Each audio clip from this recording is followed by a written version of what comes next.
Hello there and welcome to Lunchtime News here on TV1. I'm Amavi Banagoda. Let's start off by taking a look at your headlines this afternoon.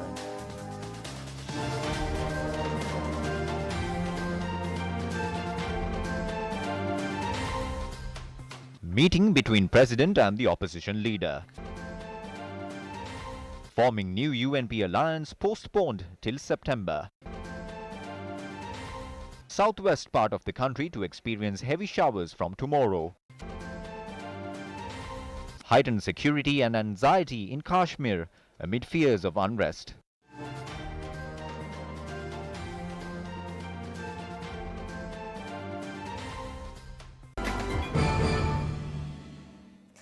In your lead story this afternoon, the Cabinet convened this morning at the President's office under the auspices of President Maithripala Sirisena. The Cabinet meeting was held for a few hours early this morning. Deputy Leader of the UNP, Minister Sajith Premadasa, expressed the following views to the media following the Cabinet meeting. Nothing special was discussed during today's Cabinet meeting. The Cabinet papers were discussed. We also discussed about the process of governing the country. I extensively responded to the questions in this regard yesterday. There is no family concept within the UNP. Decisions are not made by one set of representatives.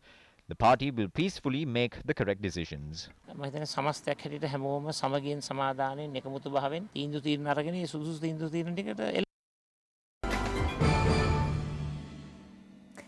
Sri Lanka Electricity Amendment Bill will be taken up for debate in Parliament today. Parliamentary proceedings will convene at 1 this afternoon.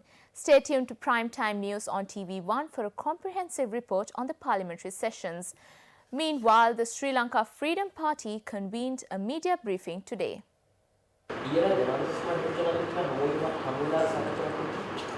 Discussions are going on. We can't comment until the President speaks to us about it. We know that a meeting took place yesterday. We have a meeting with the President today. We will then inform about what was discussed.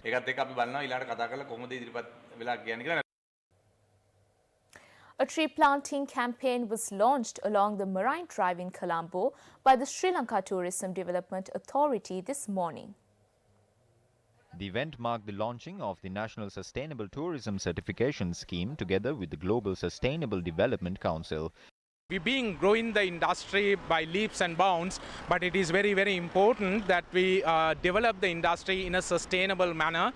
Through that, we will be able to create a new value for Sri Lanka tourism brand. And Colombo needs a lot more green, especially in this area. We planted a few trees, and then we're going to continue this exercise covering the entire stretch. And through that, we will be able to take a very strong message to the entire country in terms of the importance and requirement to build the tourism industry in a sustainable manner. Convener of the Inter-Company Employees Union, Wasantha Samarasinghe, expressed the following views during an event held in Fort yesterday. Single Employment Act On the 9th of last month, a draft act named Single Employment Act was handed over to trade unions. The act will be financed with US financial aid. This act is a requirement of Malik Samaravikrama's ministry. The Minister of Labour will be presenting the cabinet paper. Ranil Wickremesinghe will be discussing the cabinet paper with the cabinet of ministers. Through this act, the employer will be empowered to formulate service conditions such as the number of labour hours, and requesting female workers to work for the night shift. He can also decide whether to employ underage workers. The Administration Act that decides on the wage of employees will be abolished. The Shops and Office Employees Act will also be abolished. The Employment of Women, Young People and Children's Act will also be abolished. Now the government claims that these are the measures taken to attract investors to Sri Lanka. Investors are not coming to the country because our country is bankrupt. Bribes, commissions and fraud at the central bank will not attract investors. Will investors place confidence in the government when the general public does not? Wickremesinghe has failed to bring back Arjuna Mahendran, who is responsible for the central bank bond scam. In that sense, can we attract investors into the country?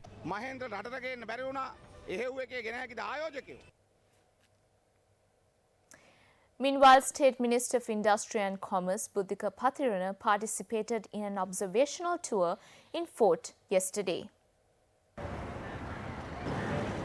The State Minister engaged in the tour to look into the preparations of the PETA Fiesta that is being organized by the Ministry of Industry and Commerce. The program will enable consumers from all parts of the country to purchase products at affordable prices. Youth and students who would like to join the vocational training sector can participate in programs that have been organized between 10 a.m. to 10 p.m. This two-day program hopes to convey a strong message to the international community, and that is Sri Lanka and its capital Colombo has bounced back to its previous state and is even stronger than before.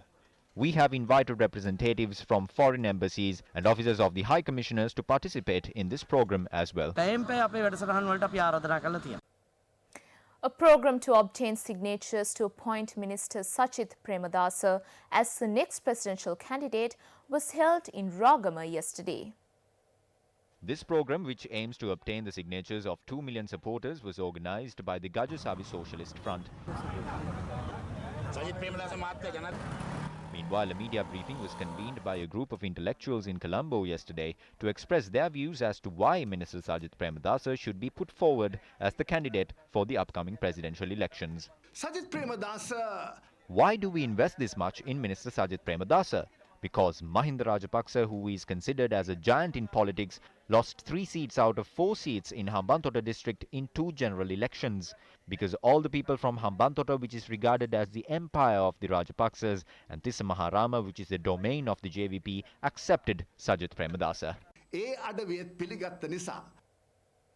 Meanwhile, in one of your headline-making stories this afternoon, the Met Department says that strong winds are expected to enhance over the northern, north central and northwestern provinces and in the Trincomalee district over the next few days.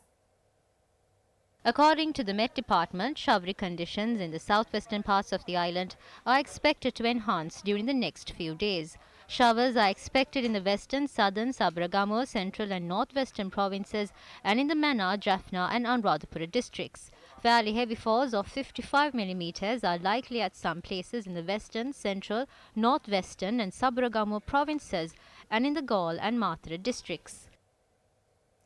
The intensive care unit of the Kantale General Hospital has been dysfunctional for more than 2 years due to the lack of trained medical staff.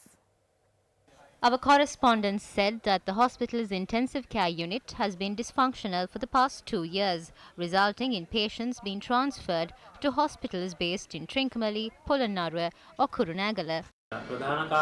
The main reason for this is the lack of trained medical officers. We only have 4 well-trained medical officers at the hospital. And with that, it's a wrap of lunchtime news here on TV1. Thank you for joining us. For the Newsfirst team, I'm Mamavi Banakoda. Have a good day.